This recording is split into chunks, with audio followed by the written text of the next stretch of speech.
My next guest is an actor, singer, and writer known for her versatility across theatre, television, and film. She's appeared in major productions including Fun Home, Moulin Rouge the Musical, and Wentworth, and is a strong advocate for representation in the arts. Welcome to Showtime, Emily Havea. Thank you. Thank you for having me. Also, does my bio say I was in Moulin Rouge? Your bio says you were in Moulin Rouge. Were you not in Moulin Rouge? I was definitely not in Moulin Rouge. Would you like to be? I can have a chat to the casting people when it comes back. I'm good for that. Thank you. I was the audition reader for Moulin Rouge, so I've seen everyone audition. But yeah, wow. No. Well, I don't know where that comes from. I'm going to have to chat to our research Yeah, team. You are. Yeah. That's all right. Well, there you go. Moulin Rouge, how was it? It was great. Thanks so much for asking. But you have done a lot of stage. You've done film. You've done TV. That is definitely true. As a performer, how do you approach each medium differently? Well, listen, they are honestly completely different, although falling under the same bracket of acting. Like, TV, you might shoot an emotional scene for like 4 hours. So the skill of dropping back into the emotion as someone's setting up a camera for half an hour, like next to you, is a very different skill to like, say, theatre, where you get 4 to 5 weeks of rehearsals and you start the show, you press play, you go on the emotional journey, and then you bow at the applause. But yeah, I've been doing a lot of screen stuff for the last couple of years. And I must say, I did miss the applause. The theatre kid in me, I missed that instant gratification. Yeah, I guess, with TV and film, you've got to wait. You've got to wait a long time for that oh my gosh, reaction. A year minimum. And then by the time you see it, you're like, who is that version of me a year ago? It's a curious thing to do. And whereas with live theatre, you can make adjustments throughout the performance. You can make adjustments the next day. But Yeah, and you get that instant, that instant feedback. If you say something and people laugh, you're like, oh, great, I'll do that next time. On the other side, there's no post-production. No. I mean, the editor of a screen medium is like, the ultimate storyteller. You could be doing great acting, but if the camera's not on you, great, So what is it about live performance that keeps you coming back? Is it that instantaneous feedback? Yeah, I think it's the feedback, and it's also the nature of making a family. I think that really speaks to me. You spend a month with a group of people, and they do become like the people who they have to you have each other's back, and that collaboration and that intensity is something I've always really loved about theatre. Do you think it's fair to say that family extends to the audience? Oh, I mean, depending on the show, to be honest. I thought you were about to say depending on the audience, if it's a rough night. I mean, true, depending on the audience too, but, not every show is asking you to come into the world and be a part of the family, Because there are some really intimate performances where the audience just is part of it, and the performers, as you'd know, the performers react and feed off that audience reactions. But then the big theatres, the big stadiums, you just have that disconnect, don't you? Yeah, totally. But I do think there is, like, of course, intimate shows can, of course, invite audiences to be in the world, but the person sitting next to you on stage that you just give a look to, and all of the context of all of the something within that look, like, that's special. That's really special. And that's something that is a bit different in TV, unless you're in like a core cast and going every day and really spending the time there. A lot of the TV gigs might be a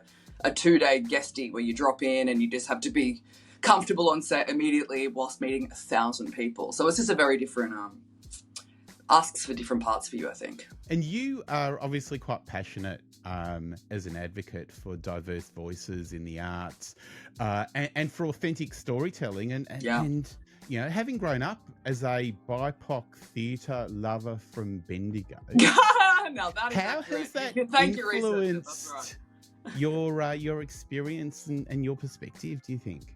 Sorry, what was the end of that question? How has being a BIPOC theatre lover from Bendigo influenced your experiences and your perspective? Yeah, huge question, really. I mean, I was raised by, my dad was Tongan, my mum's white Australian, and I was raised in Bendigo, which, is a very white town. There's, I think, 2 or 3 other Tongan families in the 100,000 population, including my own, or there was at least when I was growing up.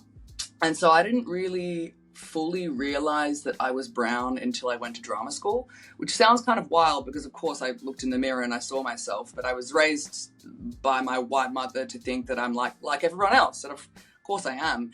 And also it wasn't until I went to drama school and I started being cast as like the slave, not the ingenue, that I kind of started to realize maybe what the color of my skin meant to other people, if that makes sense. So I didn't really have a concept of like being different or othered much in my childhood until I kind of got into the industry of like what you look like for a living, you know, like what I look like is an inherent part of how I get cast and what my job is now. And so, yeah, it was kind of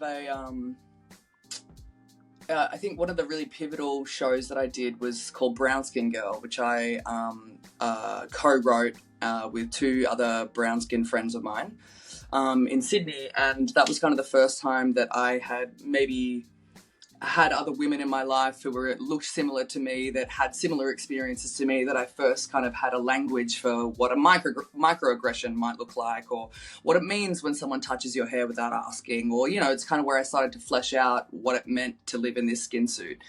And now I find more often than not, I'm maybe the only person of color in a space, which, you know, kind of inherently kind of puts you in the role of like, well, you are now a leader for diversity and people who look like you. And it is a hope and wish of mine that, you know, through climbing the ladder of my own career, it's like I can look behind me and put down a roadmap for what it might look like for someone coming up behind me. Because when I was in my early 20s, I remember being in drama school, second year, you know, that kind of existential crisis year that everyone kind of goes through. And I Googled, you know, brown actor Australia, and a list of 20 white women with brunette hair came up, and then Deborah Mailman. And I was like, fuck, all right, I'm not Nicole Kidman, I'm not Deborah Mailman. I just like don't see why I'm here and what's here for me as an industry. And as I've gotten older, I realized that is totally my selling point. That is a part of what makes me employed, is the difference in the way I look and the way I approach things. But back then, you know, when in drama school, I was just I would have loved to look at someone 10 years older than me, like where I am now to where I was, to be like, oh, it could look like that. Okay, cool. You know? So what would you say, Emily, to that 10, 12-year-old kid watching this video right now in a regional city somewhere in Australia who wants to be a grown-up theatre kid one day? Oh, I mean, that's such a great question. What would I say to her? I would say dreams can come true. Like, chin up, keep doing what you're doing. Like, find what feels good and just find the good people and just give it a shot. Go ahead. Because, like, from this place, you know, I am very much living and have lived my 17-year-old dreams, which is like, you know, not something that everyone can say. And I'm like proud to sit here now and be like, yeah, she'd be really, really excited about what my life looks like now. And part of what your life looks like now is Truth at the Malthouse Theatre opening. It certainly does. Mm-hmm. What is Truth? Truth is a new Australian play by Patricia Cornelius. It is about Julian Assange, but also about wider whistleblowing culture and how the truth is silenced. And what does truth mean to you as an individual, but also as a performer in this piece? In this piece,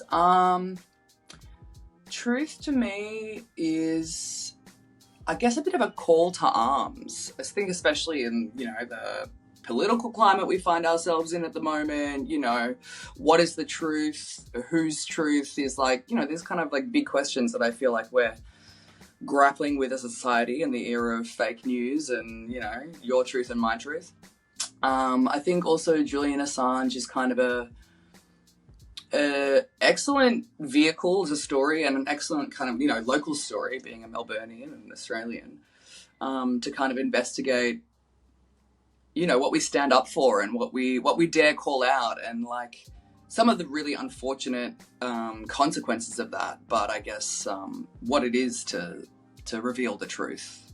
And do you think, I mean, you refer to the political climate, and I don't want to turn this into a political conversation at Let's all. not. No, please. But do you think there are versions of the truth, or do you think truth is absolute? Absolutely. I think that saying that says, in every situation, there's your truth, my truth, and the truth, The truth sits somewhere in between, but I think our experiences color everything. And truth is the name of this work, of this Correct. play. Mm-hmm. How does the play Truth push the boundaries of storytelling in theatre? Oh, I mean, Patricia Cornelius, she loves to dabble in so many different storytelling styles within one piece, We're breaking the fourth wall, there's a lot of choral work, there's a scene, theatrically it does like this to the medium. And it's so nice, because we were in development, because it is a new work and it's kind of all been up for grabs and changing and moving as we've been rehearsing it.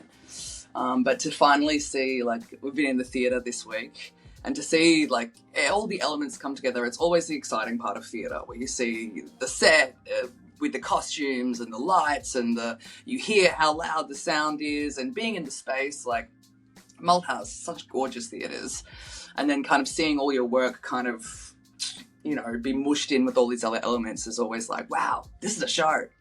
And how do you think that motivates audiences, or how do you hope that motivates audiences to reflect on their own perception? Oh my gosh. I mean, yeah, I really do think the show has a lot of,